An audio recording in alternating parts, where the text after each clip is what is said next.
robocall People versus Lloyd Dennis. This is file number 25-5118. Dennis is present here in the courtroom today. This is the date and time set for sentencing in this matter. If I could have counsel put your appearances on.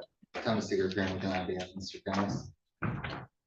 Dennis, did you have an adequate opportunity to go through the pre-sentence report and talk to Mr. Seeger about that? Okay. Mr. Seeger, are there any additions, deletions, or corrections to that report? There are not. Are there any challenges to the scoring? Not by me. Mr. Ziegler, do the people have any additions, deletions, or corrections? No, Your Honor. Any challenges to the scoring? No, Your Honor. Anything on behalf of the people for elocution today? Your Honor, I think the recommendation of the jail sentence in this case is appropriate. Mr. Dennis was on probation at the time of this offense. He relapsed. He was charged with possessing fentanyl. His track record on supervision is poor. He did not complete residential treatment. He did not comply with probation terms, and he failed to appear as ordered for his PSI interview.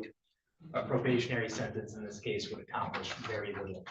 As such, his track record warrants a sentence that sends a message to him that his continued controlled substance use and his continued violations of court orders and court supervision will have serious consequences.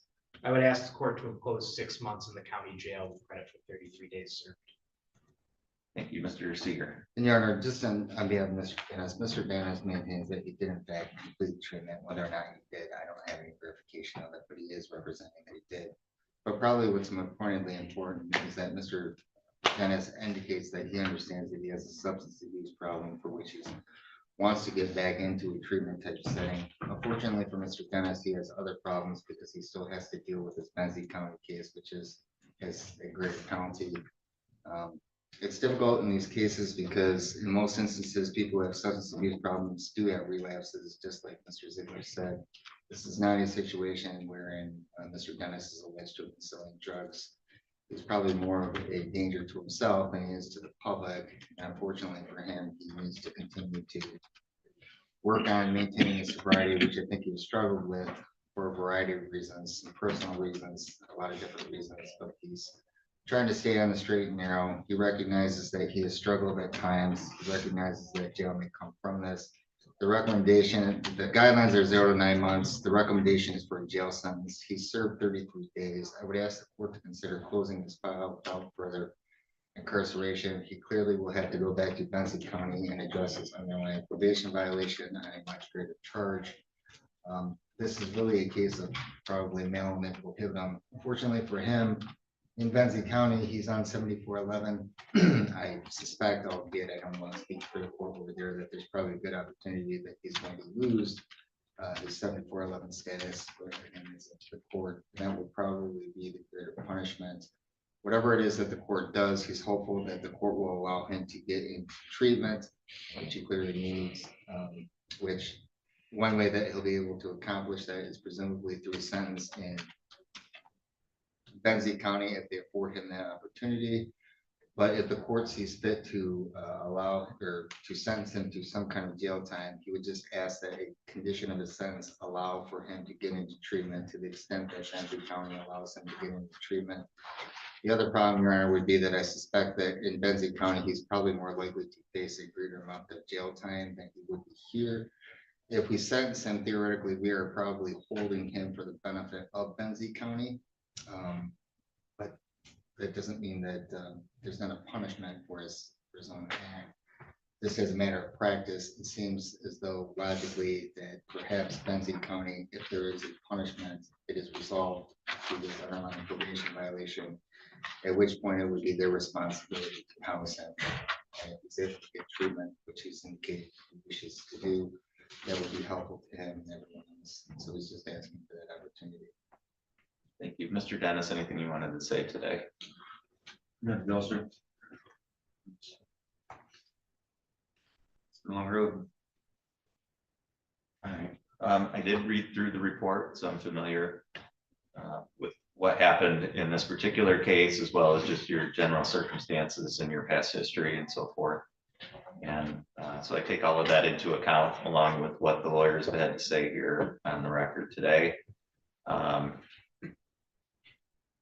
it sounds like your probation in Benzie hasn't gone real well. And certainly this is not helping things, this additional charge here. Based on the information that contained within the report, I mean, I'm satisfied that you do have a substance abuse issue that you do need to work on. The question is whether we're going to continue to put court resources towards that, or whether that's something that you need to do on your own because you want to stop going to jail and you want to just live a better life for yourself. In this case, I agree with the recommendation that further probation here is not going to be helpful either to you or to the community. I think to the extent that Benzie's willing to continue you on probation, then that's where that should occur, as opposed to here in this case and adding an additional term of probation on. I also think that while it appears you've made some requests to get treatment and have at least attempted treatment in the past, and this report indicates it wasn't successful. I don't have any information one way or the other, but certainly the report documents a lot of failures on bond, a lot of positive drug screens and so forth, or just non-compliance, which indicates to me that even though you're expressing a desire to get treatment, you're not following through with any of those expressions, or not doing anything to get yourself in a position where that can happen, or where the court would be willing to order that or make that part of the sentence. So I think you need that. I think it's something that you're going to need to do on your own, rather than being ordered by the court to do it, because I don't think just the court ordering you to do it is going to make it happen. I think you've got to make that decision inside yourself that that's what you want and take the steps to get better. In this case, I think given your total circumstances, the guidelines are 0 to 9 months. I think a reasonable sentence is 5 months in the middle of that guidelines. I think that accounts for your failures on bond and for your conduct in this case, but also is shorter than the maximum sentence under the guidelines, and will give you an opportunity to seek treatment sooner than you might otherwise be able to. So the court is going to sentence you to 5 months in the Kalkaska County Jail. You do have credit for 33 days served. The court is going to order a crime victims assessment of $130, court costs of $325, attorney fees of $350, and a $68 state cost. You do have the ability to seek an appeal of the sentence. We're going to provide you with some papers, Dennis, that explain to you what your appellate rights are, as well as how to request the court appointed attorney.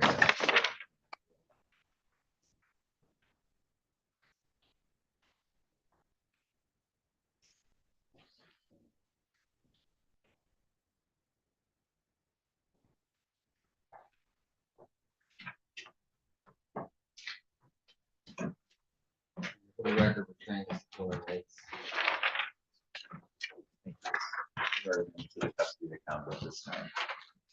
Ross is present here in the courtroom. Executive counsel for the appearances on. Ryan Ziegler on behalf of people. Thomas Seeger, appearing with on behalf of Mr. Ross.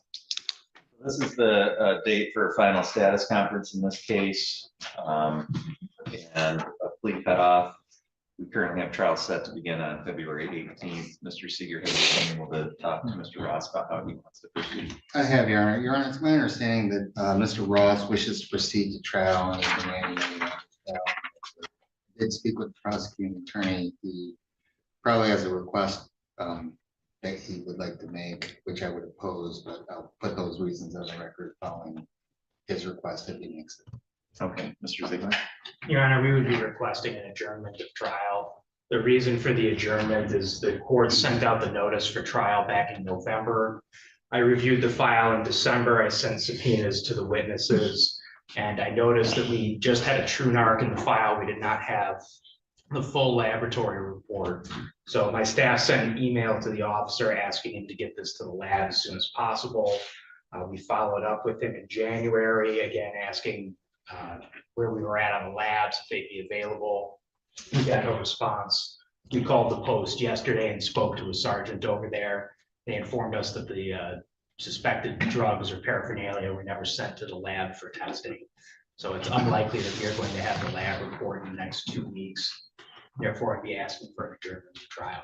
Mr. Seaver? Yeah, I guess my response is, I do understand that things happen, and I'm not saying that Mr. Ziegler's office didn't make a good faith effort. But what I am saying is that the matter's been pending for an extensive period of time, which like prior to November, because the matter was bound over well in advance of that. So they've had all this time to get their ducks in a row. They've had all their opportunity to get whatever evidence in advance.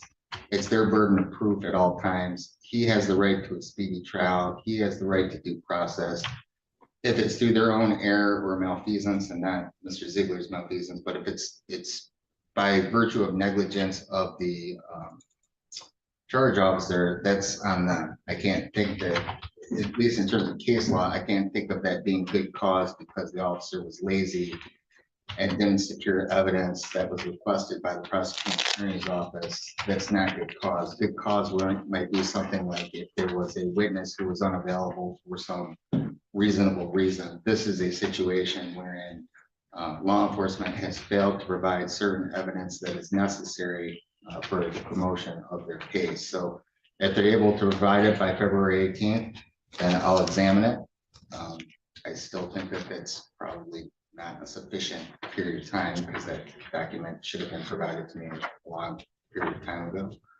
And that was part and parcel of my defense that there was a missing lab. But again, I'm not here to curate proofs for the prosecuting attorney either. The only thing I can say is he's demanding the trial. It's set for February 18th. As far as I can tell, there's no good cause to adjourn. If the court finds otherwise, I would just ask the court to create a record as to why that is good cause. But again, Mr. Ross wishes to execute the speedy trial rights.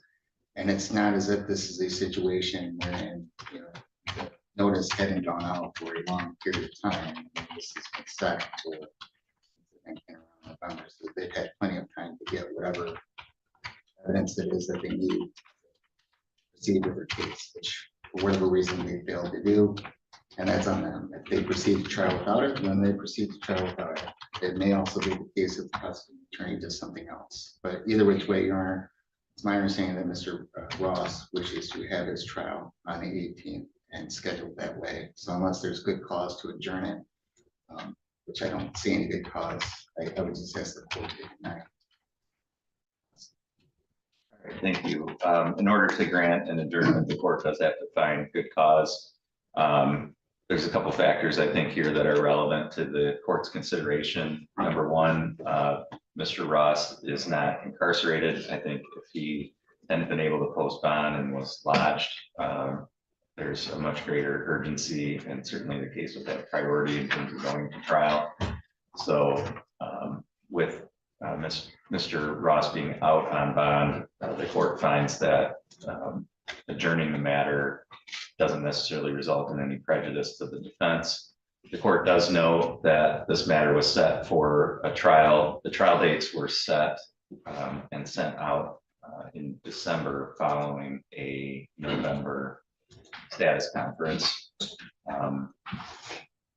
And based on Mr. Ziegler's representations to the court, which I have no reason to disbelieve, there has been diligent efforts on the part of the prosecution to obtain the testing and evidence that they need to be ready for the trial date on February 18th. So the court doesn't find that there's been any lack of exercise of diligence on the part of the prosecutor's office. Also, the court generally grants adjournments pretty freely to the defense. They're very rarely requested by the prosecution. And this is the first request for an adjournment. Finally, the court would note that, again, the clock really started running on this case in terms of timeliness, in my view, in November when the trial was requested.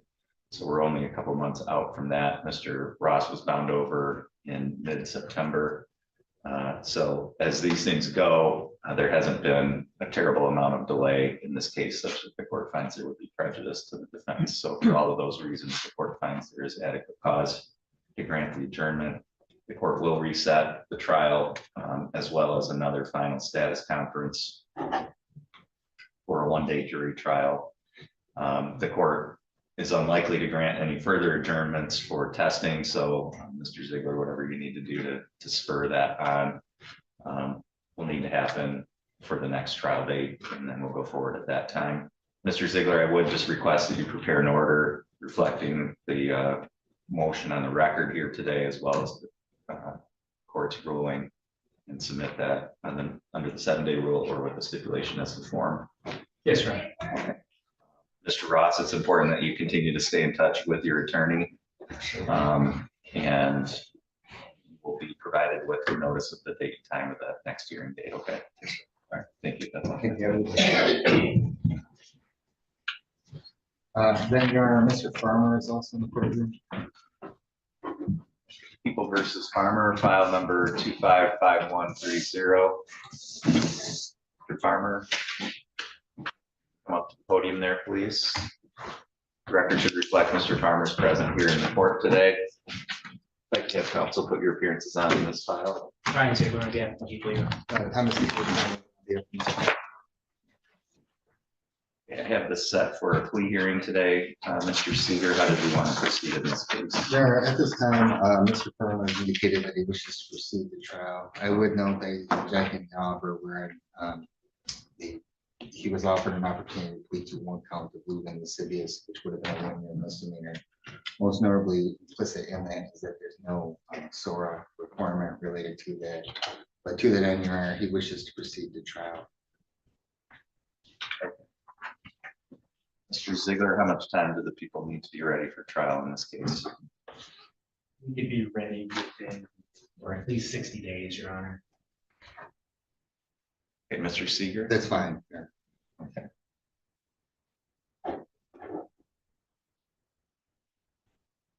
And Mr. Ziegler, how many days of trial would we need in this case? Your Honor, even though it's a criminal sexual conduct case, I probably only have 2 or 3 witnesses. I think we could get it done in 1 day. Mr. Seeger? I agree. Yeah. Okay. So we'll set it for a 1-day jury trial. I'm going to put the time frame as 60 to 90 days. The court will set this for a final status conference prior to the trial date.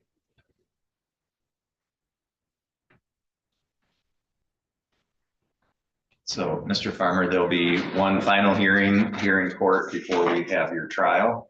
And that hearing date would be the plea cutoff, so that to the extent that you wanted to further consider any plea offers, that would be the last day to enter into any plea agreements, okay? Okay. Also, that'll be the motion cutoff, so to the extent that either side has any motions, they need to be filed and set for hearing no later than the date of that final status conference. And Mr. Farmer, you'll be provided notice of the date and time of that hearing as well as your trial date. Between now and then, it's important that you stay in touch with Mr. Seeger so that you're prepared to go forward on both of those days, okay? Yes, sir. Do you have any questions at all? No, sir. Okay, thank you. That's all for today. Then I have Mr. Bishke in the courtroom here. Okay. People versus Bishke, case number 255135. The record should reflect the defendants present here in the courtroom today. If I could have counsel put your appearances on in this file. Ryan Ziegler on behalf of the people, Your Honor. Thomas Seeger appearing with an on behalf of Mr. Bishke. And Mr. Seeger, how did we want to proceed in this file today? Your Honor, it's my understanding that Mr. Bishke is going to tender a plea to aggravated domestic violence in exchange for this is instructing. Ziegler, is that a correct statement of the plea offer? It is, Your Honor. Mr. Bishke, have you had an adequate opportunity to speak with your attorney about this plea agreement? Yes, And is that how you wanted to proceed today? yes, Can you raise your right hand, please? Do you solemnly swear or affirm the testimony you're about to give will be the truth, the whole truth, and nothing but the truth, so help you God? yes. Thank you. Mr. Bishke, are you currently on any kind of probation or parole? No, not yet. And you understand that the maximum possible penalty you could face for aggravated domestic violence is up to 1 year and or a $1,000 fine? Yeah. With that maximum possible penalty in mind, what is your plea to that charge today? Guilty. Right now, you have certain rights. I'm going to go through those with you. You have the right to have a trial. You have the right to be tried by a jury. You have the right to be presumed innocent until proven guilty. You have the right to have the prosecutor prove beyond a reasonable doubt that you are guilty. You have the right to have any witnesses against you appear at trial and to question those witnesses. You have the right to have the court or any witnesses on your behalf appear at trial. You have the right to remain silent during a trial and to not have that silence used against you, and the right to testify at a trial yourself if you wanted. You understand all those rights, Yes, and you understand that you're going to be giving up and waiving all of those rights by pleading guilty. yes, Did you have any questions about that?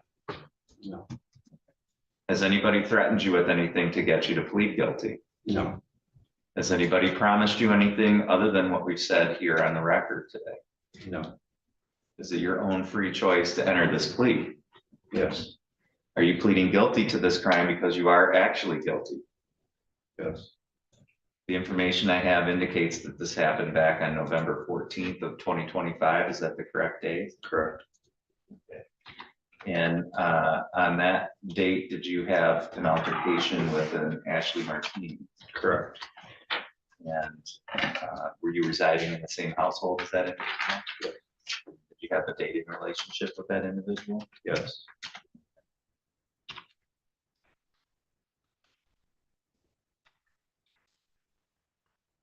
And what happened during that incident that would make you guilty of this crime? We got into an argument and I shoved her and she fell and hit her head. And that was that. Okay. And then she left All right. And where did that happen at? in the kitchen. Area. Okay, of your residence? Correct, And is your residence located within Kalkaska County? yes, Mr. Ziegler, are the people satisfied with the factual basis? Your Honor, there needs to be some testimony as to an aggravated injury requiring medical attention. Oh. So she hit her head, is that correct? correct, Okay, did she need to get some medical attention for that injury? yes. Did she cut her head or what was the kind of? She fell back and hit her head on the counter of the sink in the bathroom. Okay. Did she have to get like stitches or something like that? 4 or 5 staples. Okay. All right, with that, Mr. Ziegler, I'm satisfied. Mr. Seeger, Yes, sir. counsel, are either of you aware of any threats, promises, or inducements other than what's been placed on the record? No, Your Honor. No, sir. Are you both satisfied that the court has complied with statute and court rule in the taking of this plea? Yes, Your Honor. Yes, sir. Thank you, sir. The court finds that your plea is knowing, voluntary, and accurate. The court is satisfied there's a factual basis to support a finding that you are guilty of this charge. The court will accept your guilty plea. We'll set this matter for a sentencing hearing. You'll be notified of the date, time of that hearing. Ms. Wagner, do you want Mr. Bishke to stop by the probation office today? Yes, please. Thank you. Okay, so Mr. Bishke, before you leave today, go next door to the probation office and check in with them. And make sure that you stay in touch with Mr. Seeger prior to that sentencing hearing, okay? Did you have any questions at all? Thank you, that's all.